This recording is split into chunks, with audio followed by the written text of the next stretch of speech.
Okay, so it's a pleasure to be in Chicago. All this, yeah. So this is I will talk about joint work with many authors, with Leonid Polterovich, Leonid Polterovich, my brother Leonid Polterovich, Igor and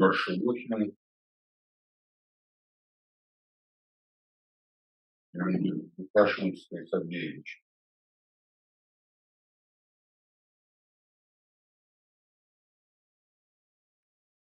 And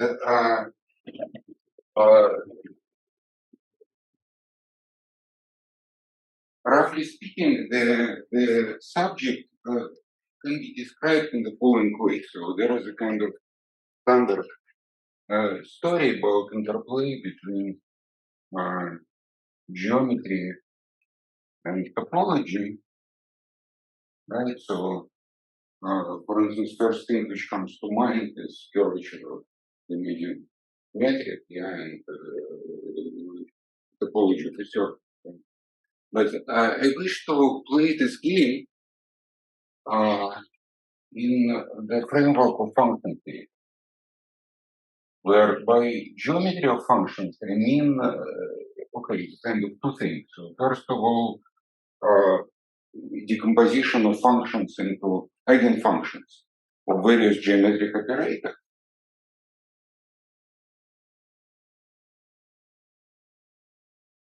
And so such as, for instance, Laplace-Beltrami operator, right? And another thing is measurements with algorithms. Okay, so maybe people in analysis will say that this is rather analysis than geometry, but I will not distinguish between that. And topology of functions is kind of an emerging subject, right? So I will explain very precisely what I have in mind. But roughly speaking, it's also some measurements which are invariant under groups of detail. Okay. So which kind of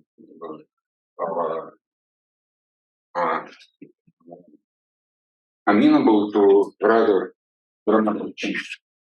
Okay, and I will start with a couple of examples today. Yes. So first example is just well, indeed Laplace-Beltrami eigenfunctions. So assume that M and G is Riemannian manifold.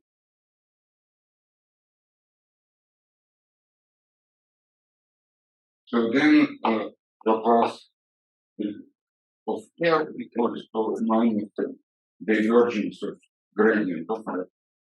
So this is just Laplace-Beltrami on functions where belong to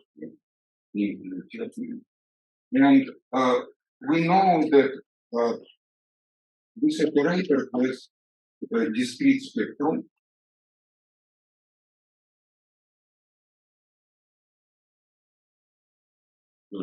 Positive from the 0 equals to 0, less than the 1, that's or equal than the 2, and so on.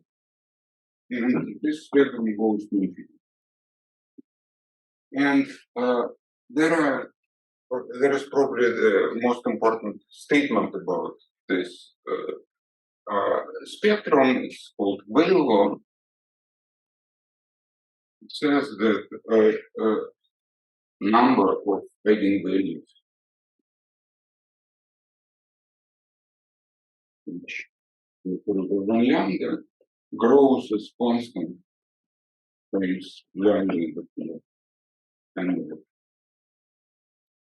Okay, so now let me introduce the following notion. So if f is a function, so its nodal set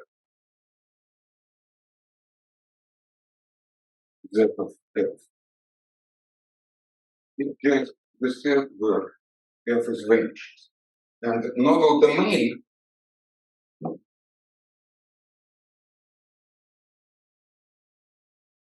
is a connected component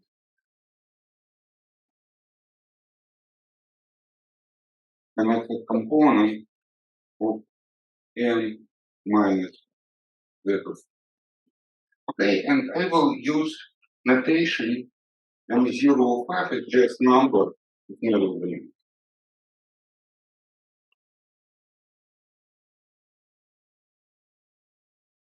And the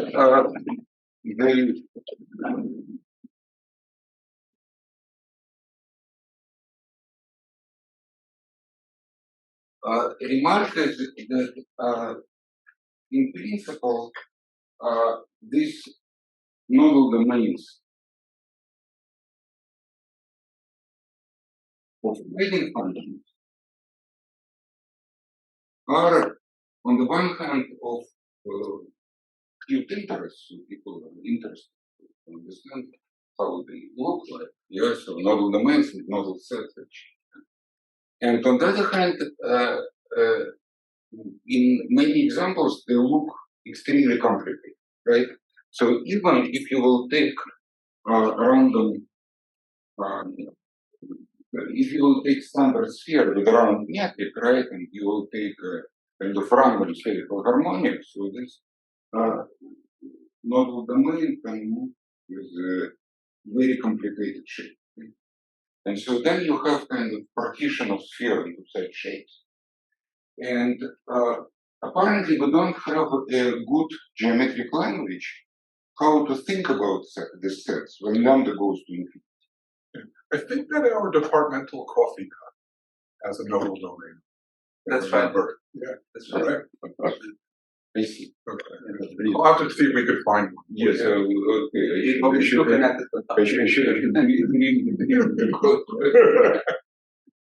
Okay, so and what is the difference? So you have a sequence of complicated infinite spaces when lambda goes to infinity, right? So one should find some language how to think about such gadgets. Yeah, it's kind of unknown. However, there is the following classical result that's called Courant nodal domain theorem.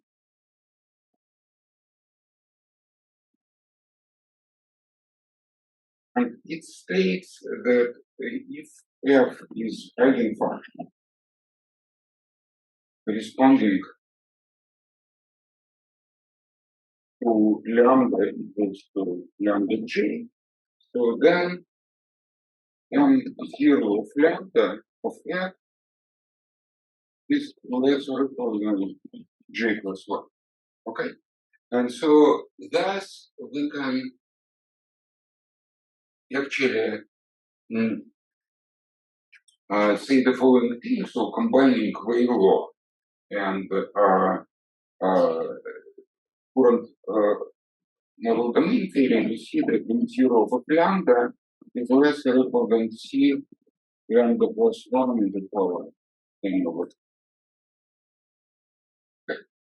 So this M0 is the number of components? Yes, so m0 is number of components. And so this will be kind of starting result for me. So Courant theorem is beautiful because it's very kind of precise statement, right? And without tools, we have no chance to do anything precise. So we always will have multiplicative and additive constants. But this asymptotic is something which we want to grasp. Okay. So actually, Courant theorem yields to several questions. So first question is the following. So does Courant theorem hold for linear combination?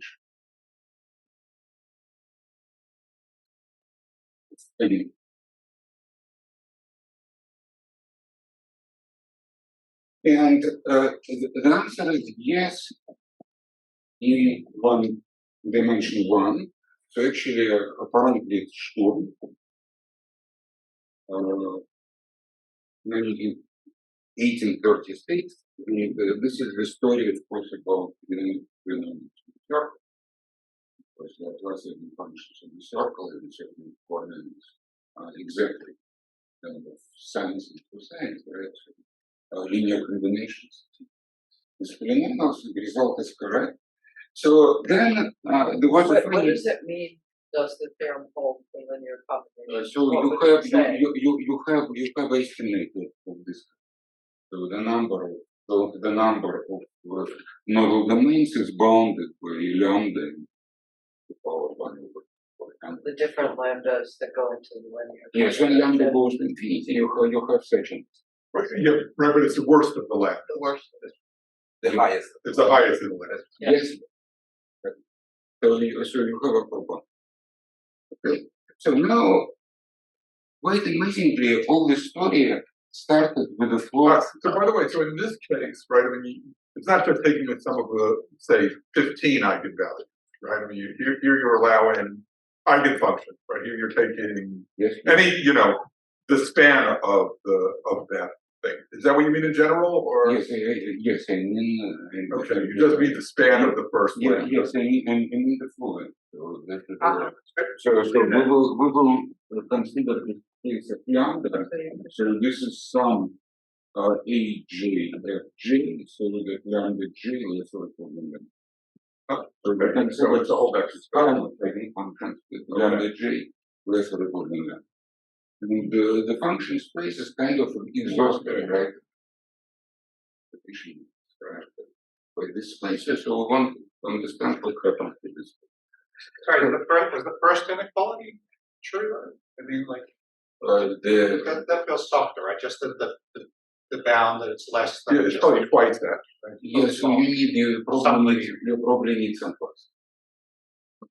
So now in Courant book, there was a footnote that this result was proved by Courant student Herman. Okay, so Courant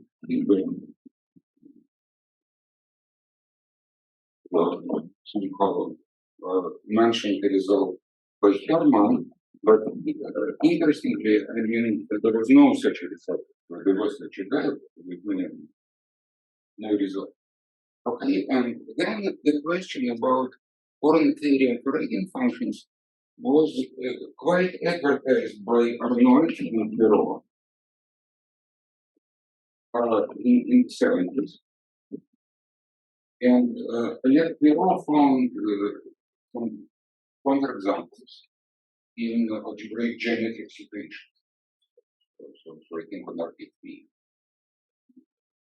for eigenfunctions, real projective space. But then much later, so Bukovsky, Logunov, and Misha Stoyan, so they basically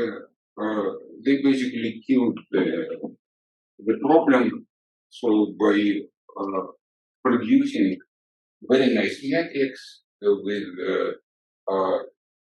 eigenfunctions, such that for some linear combinations there was just infinite amount of nodal.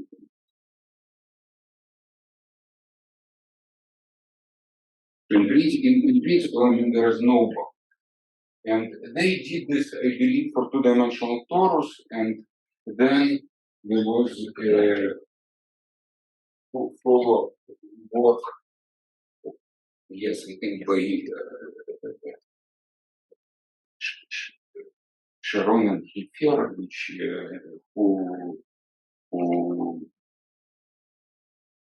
extended this to some other manifolds, for instance, for spheres. However, what I know, as far as I know, there is no such example. Such example is unknown on an arbitrary mean. So somehow, I mean, it's very hard to build such examples. So these guys use very carefully surface evolution. Okay, and then you can play with things, but there is no general result, and it sounds completely unbelievable that result of this kind is. And is the metric analytic the example I constructed? No, it seems that it's a Yes, conformal change of the user. so I had to know this answer. I believe that not, but yeah, it will not hit my head. So seemingly with the analytic metrics, I mean, you can do arbitrary many, but not. Okay. Anyway, so that's the first kind of the first question, and another question. So what about higher Britain?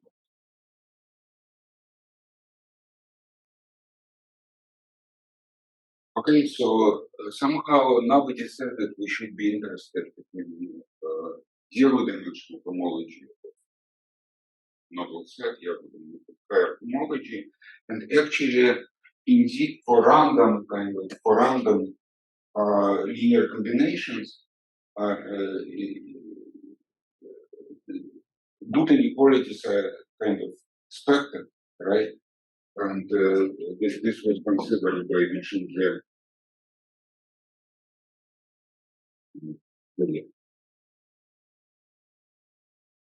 But again, kind of, there are no estimates for general linear combination. And so now what I will do, will present a formulation which provides some answers to this question. Okay, so by the way, the results for the higher Betty numbers are these average results or? Yeah, so I think that these are results with high probability. You want to kind of to understand whether this holds or does not hold, right? Which sense.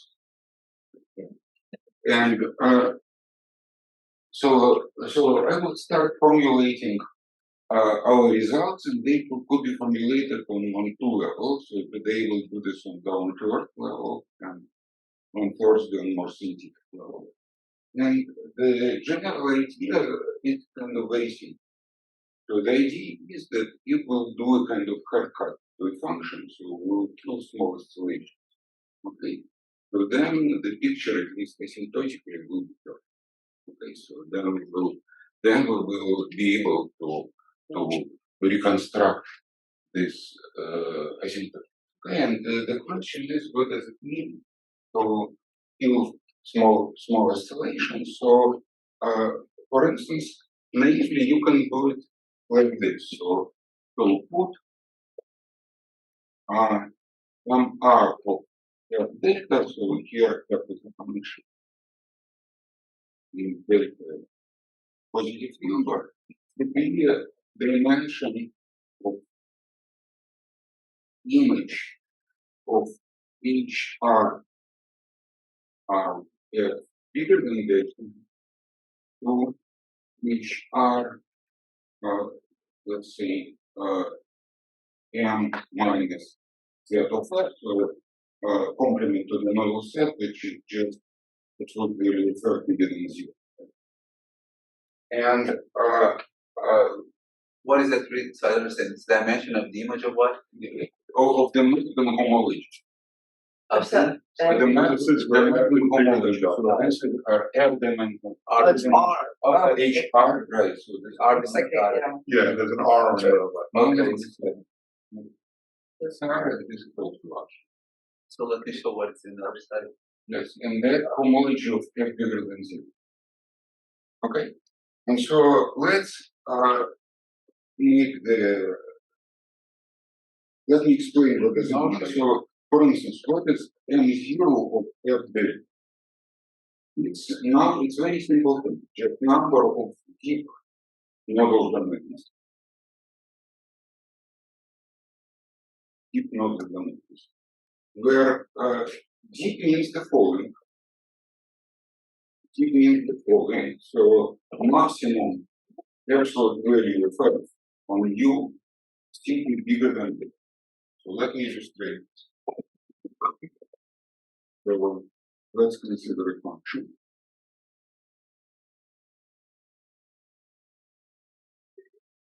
And I will consider level to delta minus delta, right? And assume that my function looks like this. Right? So you see the following. So this domain is not deep.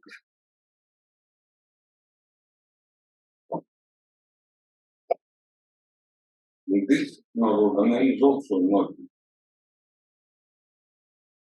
And this nodal domain is deep. Because maximum absolute value of function here is bigger than this. Okay.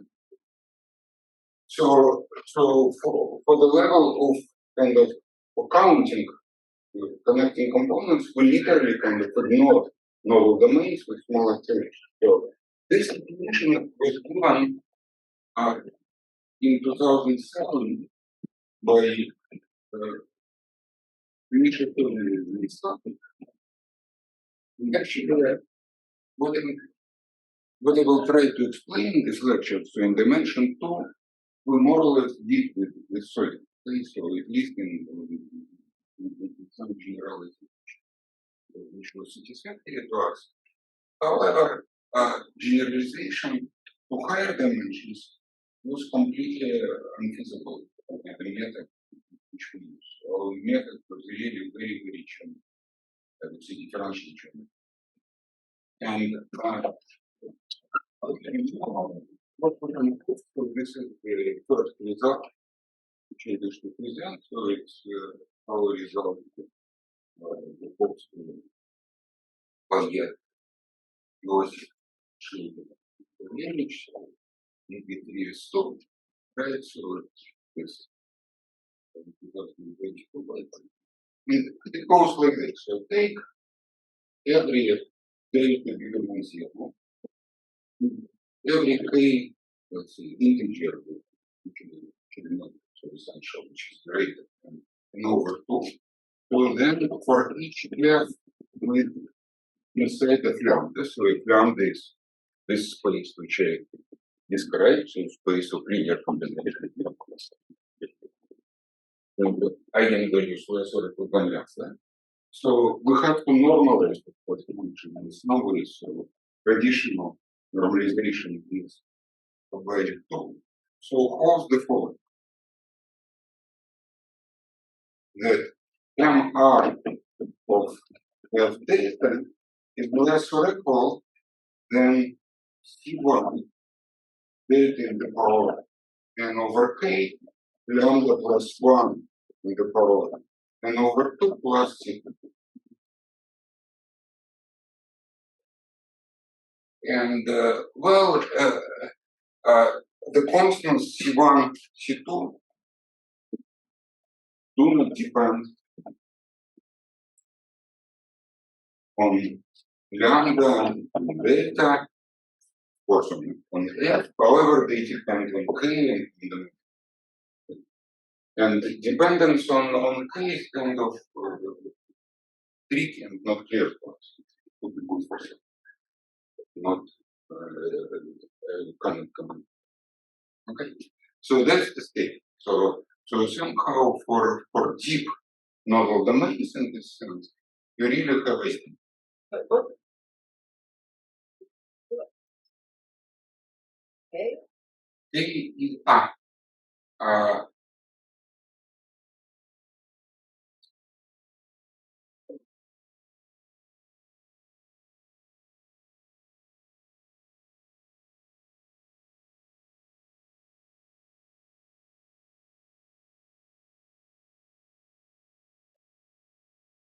I mean, free, so from this point, K is that doesn't actually. So So constants will depend on the scale, but secretly, this is some estimate for the sovereignty model. And K will increase the number of derivatives used in the model. So that's the story. So, But I mean, the way it's stated, if you like k to the order of infinity, you could just change. yes, you can consider then this constants will grow huge, yeah. So then it depends what you want from life. But you said C1 and C2, they could depend on k. Yes, they could depend, and they will depend. So I mean, you get a family of estimates which kind of you have to choose which one. Yeah. Okay. Okay, so that's more. So you could just have put K for that. And then it's just clear about that. Yes, so yeah, that's the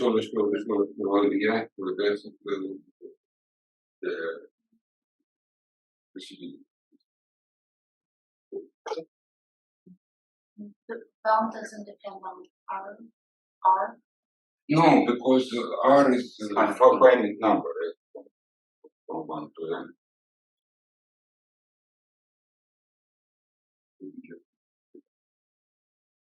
Okay, so that's the first estimate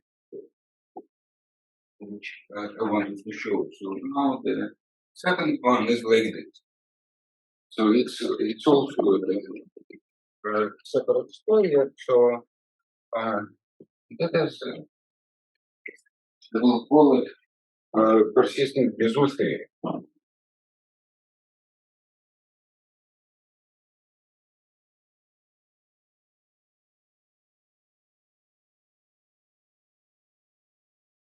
So there is a philosophy which goes back to H.Donnelly and C.Fefferman.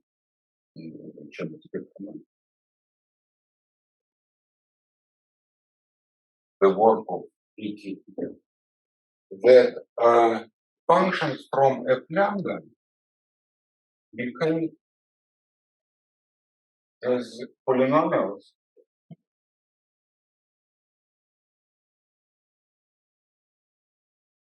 of degree square root of lambda. And of course, this is very much in the quotation mark. And on example, we can so we will take sphere as n with round matrix. So then eigenspace with lambda equals to d times d plus n minus 1 is just space of harmonic homogeneous polynomials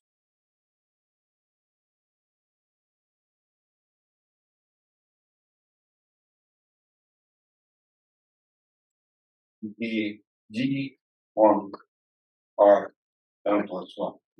And in particular, you can address the following question. Right, so if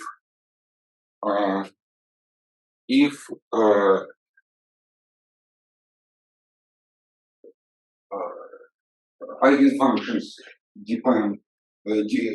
behave as polynomials, so then nodal sets behave as algebraic manifolds, right? So algebraic sets. So in particular, so we wish to expect, and in this example, it indeed holds that if we have F1 Fn in F lambda, so then generically number of intersection that of I from 1 to n, kind of numerically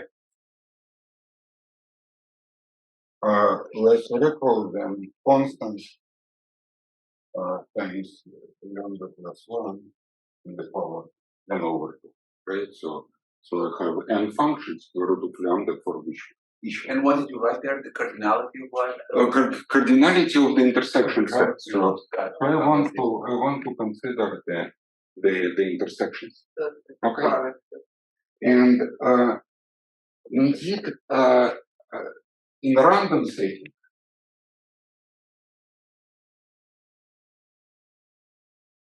for spheres and for homogeneous spaces, so the work works by Dichev and here Zarnovsky.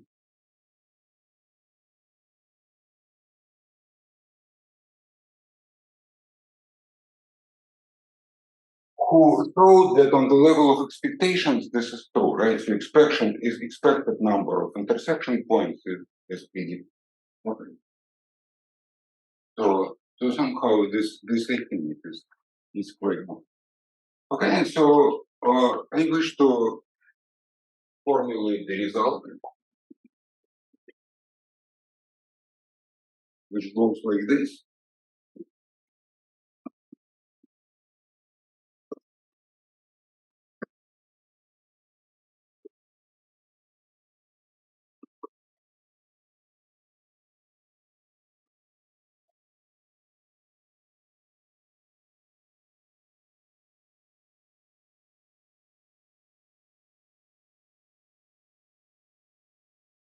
Okay, so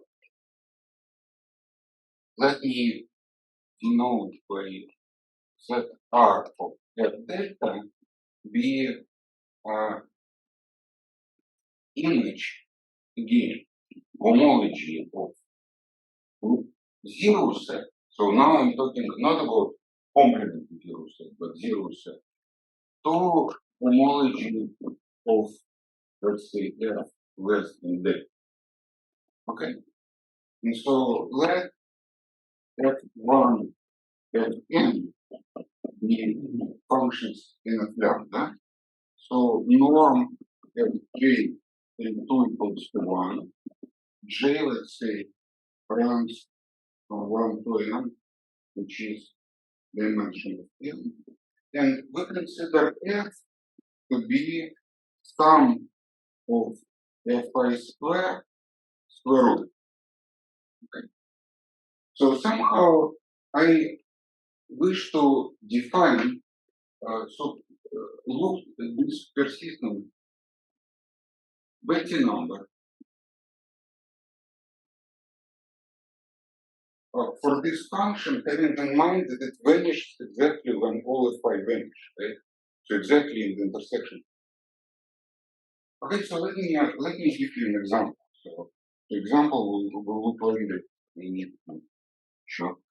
By the way, we're still having n functions and we're really caring about H0, or you wrote down HR, so Yeah, so you can maybe have fewer functions. Yes, we're gonna have fewer functions and look at each other. So it kind of doesn't matter, right? So I will probably formulate the result for Z0. Just to make more sense. But let's analyze this picture. Okay. So the picture goes like this. So you see I have two intersection points.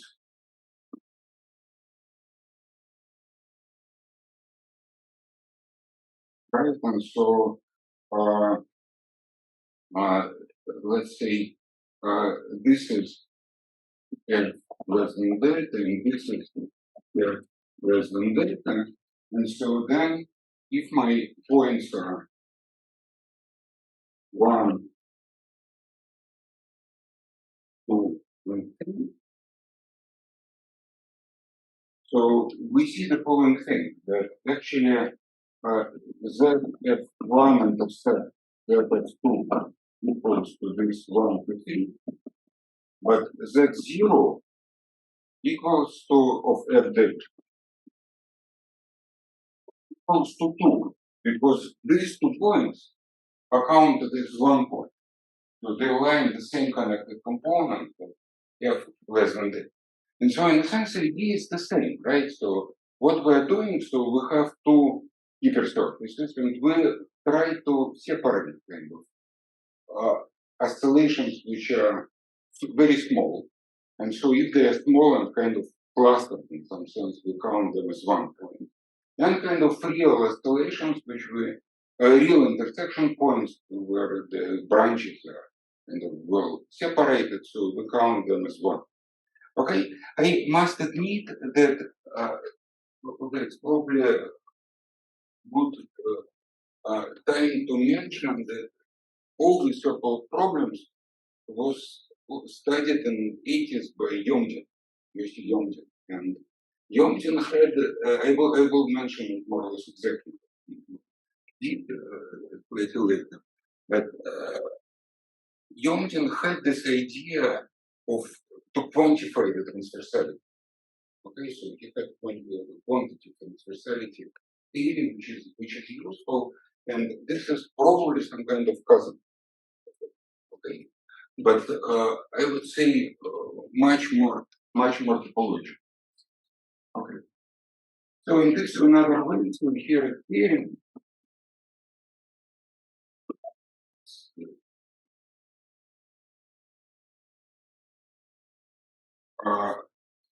The same settings, so we have pretty bigger than n/2 and delta bigger than 0, so then z0 f delta is less related than epsilon delta in k and epsilon for n/2 plus c.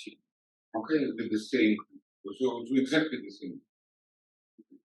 But you see that this asymptotics is kind of is a correct thing. So if we kind of suppress smallest mutual oscillation for deeper surfaces, we get kind of good number. So as part of that estimate, so there are examples where the eigenvalue is large, but there are only two nodal sets, or yes, so that's one. But if you put some delta there, can you also have the eigenvalue large, and that number not going to infinity? So say you put delta equals 1, and let's put delta equals 1 and r equals 0. Will that number go to infinity as lambda goes to infinity?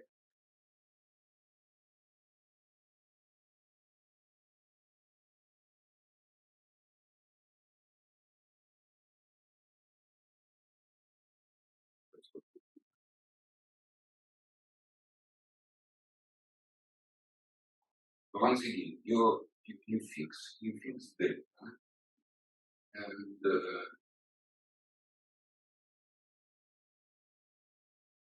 how does that number relate with the nodal sets of the inverse image of delta? They're related. Trying to understand that. no, it is if my okay, so if my I think you're asking slightly, I mean you want to study slightly different phenomena, because I think that if I have kind of I take this Levy example, right, two nodal domains, right? So then I mean they're kind of deep, and they don't know what to say. But I think that what you're trying to say is that very actually there is this notion. You tell me if I'm right. You know, there is this notion of the word first. Okay, so when you have kind of nodal sets which come very closely to itself, and so then go through it, right? And one can, it would be very interesting by doing to understand this picture, but they did not succeed. In that case, if you take delta, if you, instead of looking at the inverse image of 0, you look at the inverse image of delta, then it should immediately disconnect, right? Yes, probably. And I mean, but we played with this, but we were unable to make a mistake. But this, I think this is very, I mean, this is interesting phenomenon. Would be nice. Okay, and of course, I mean, it's related to these intersections or other self-intersections. Okay, so okay, so now which could slightly demystify kind of the story and tell what we actually prove. Okay, this I will not be able to tell so far because I will do this on Thursday. I will need some language to persistence models. But still, we can do better. So actually, and I think this is the key idea maybe what we're doing. So always, I mean, Laplace-Beltrami operator is of course important for this formulation, but not really. So what is important is sobriety. Okay, so then I mean you will see that these results can be vastly generalized. So let me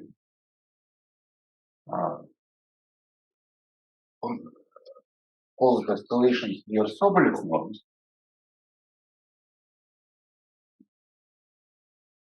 And assume that f is a function from M1 to R and norm f kp. So now I'm arriving in this question is Sobolev norms, meaning that this is let's say kp is greater or equal than 0, k is bigger than n over p. This is assumption from Sobolev embedding theorem, and this is just LP norm of the derivative. Okay, and so then the theorem which we actually proved, not the theorem which we actually proved is the following.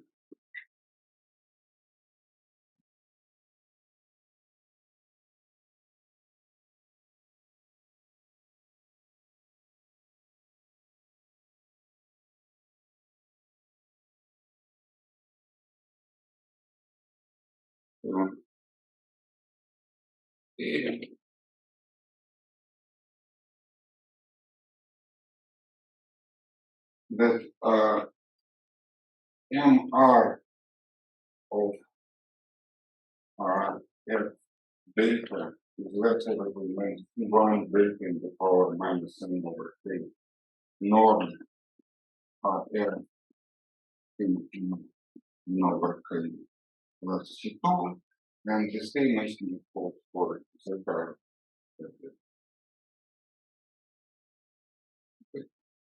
And so then for eigenfunctions there are very nice elliptic estimates which we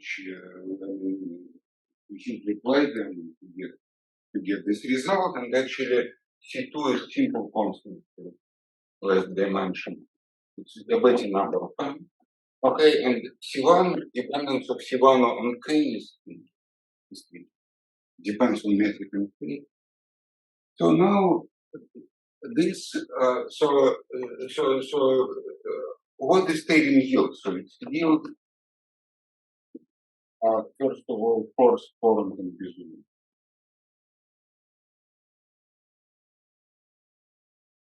So that's what I formulate. So now when p equals to infinite, so we look at uniform bounds of derivatives.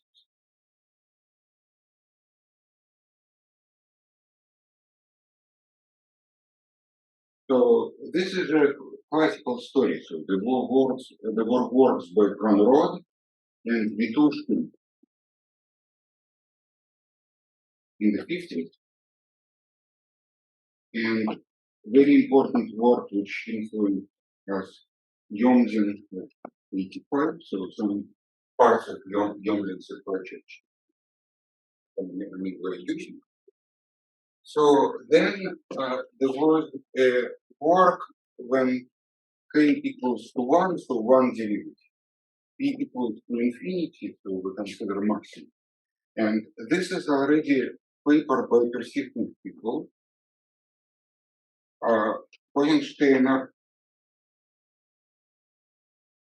Egelsbrunner,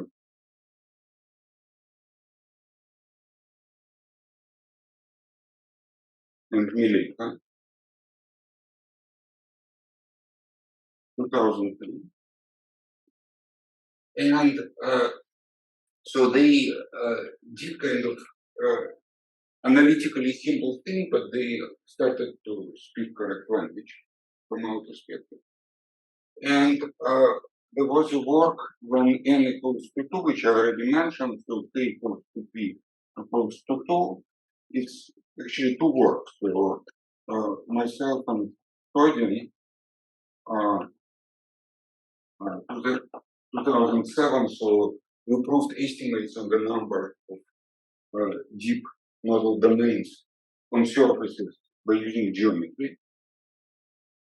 Okay, and then with Leonid Polterovich, myself, and Lukashin Spensavlevich, so we retold this story in the level of perceived. But again, somehow the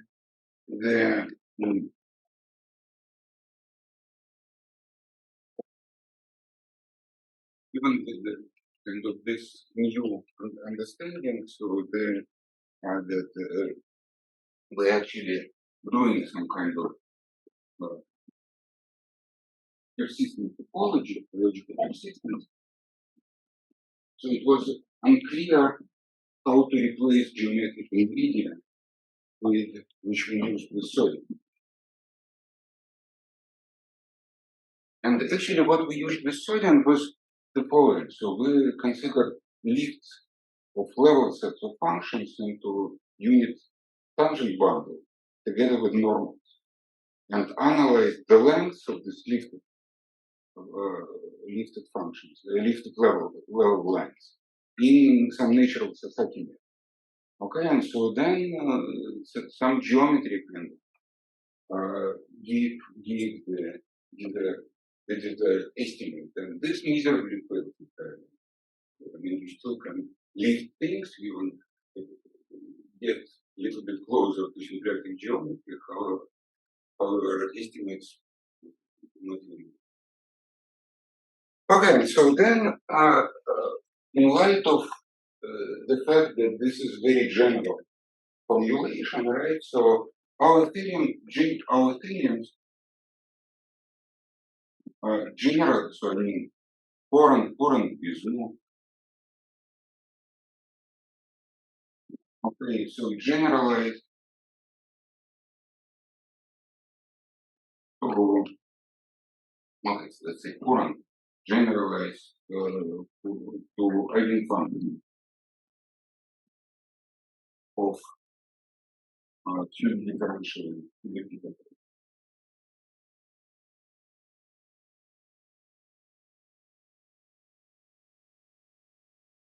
Moreover, you can generalize everything to sections of vector bundles and look at two differential elliptic operators there. So in principle, kind of any geometric analysis which has nice Sobolev estimates here, so will give analogs of let's say Courant theory. And I must say that pretty surprisingly, generalizations, for instance, to sections of vector bundles were foreseen by Arnold. So Arnold used to formulate questions in the beginning of his seminar, and these questions, the problems were published in books in already 21st century, right? And you can actually kind of see these questions recorded. Yeah? So he wanted, he was unsatisfied by the very kind of tight framework for the theorem. He wanted everything. And what I mean, we're proposing is probably one of the approaches to this. to this question. Yes, so randomness gives probably another approach. Yeah, so probably it's very interesting to understand whether working with random objects and cutting small oscillations to related approach. So with random objects, then you also do people have an estimate for that number? Well, Well, at least on some, I think on some manifold. On what? On some manifold. Oh, yeah. I guess the three sphere in the random. Yes, I think for spherical harmonics. I kind of again. So is it possible that on some manifold we have that the Betty number of that there's an upper bound for the first Betty number of every eigenfunction? Is that possible?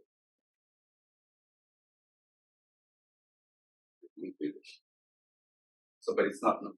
No, probably not, because I think all the contracts, I mean, there are some, for example, actually none of the results which I state are true for every function. So there are counterexamples, but for something especially new, they are cooked basically from example, from this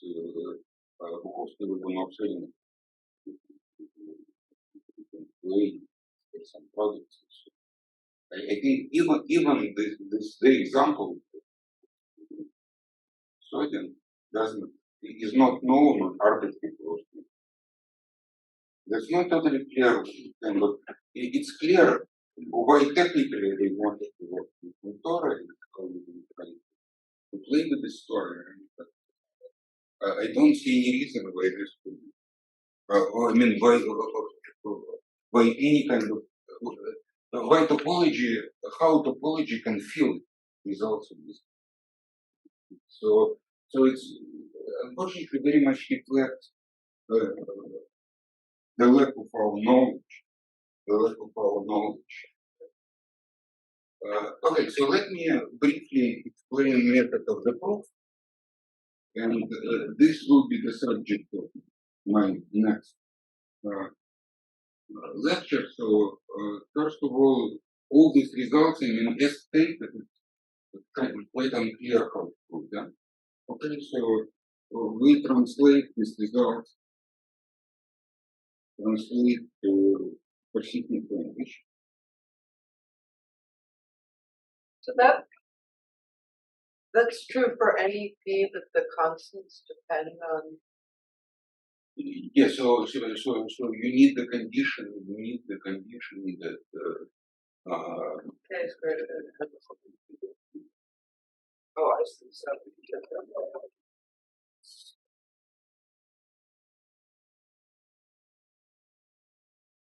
So the condition that A is bigger than 4. So this is condition from assumption from solid guaranteed continuity. That's beyond the single. Okay, and so why actually we need some extra language, right? So the reason is like this. So we want to do the following thing. So our main idea, which is close to the idea of Yontin, or if you wish borrowed from Yontin, is to chop them and into small pieces, and to approximate to chop and approximate by preliminaries.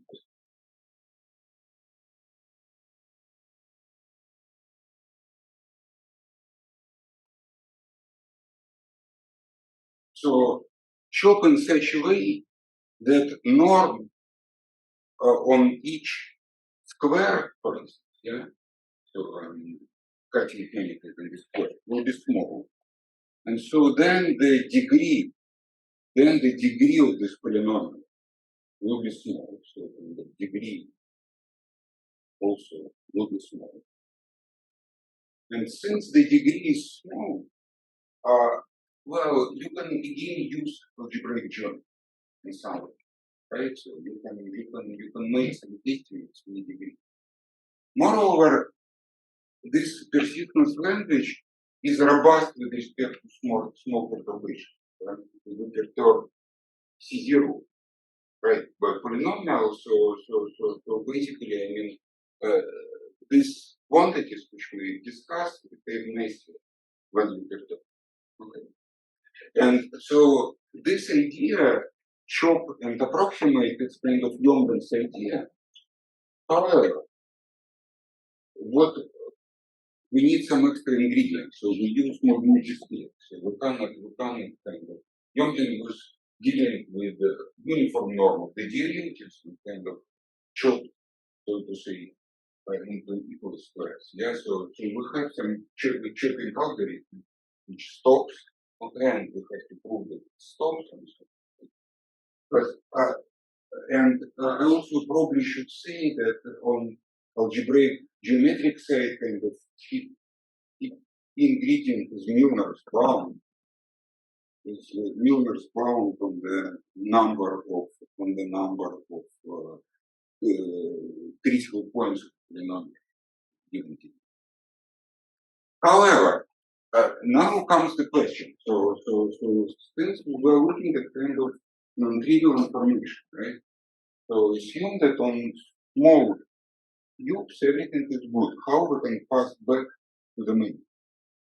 So Youngin used some kind of arbitrary sequence for this, but we need more. So we need arbitrary sequence for persistence models, which actually exists.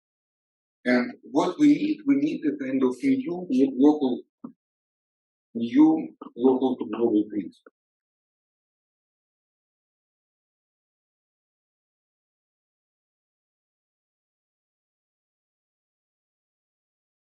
And this will be, I would say that this is a central technical result of the paper in sense, so it's apparently was unknown to people with topological data. Okay, so I'm going to explain this, and then all this plan will become kind of physical.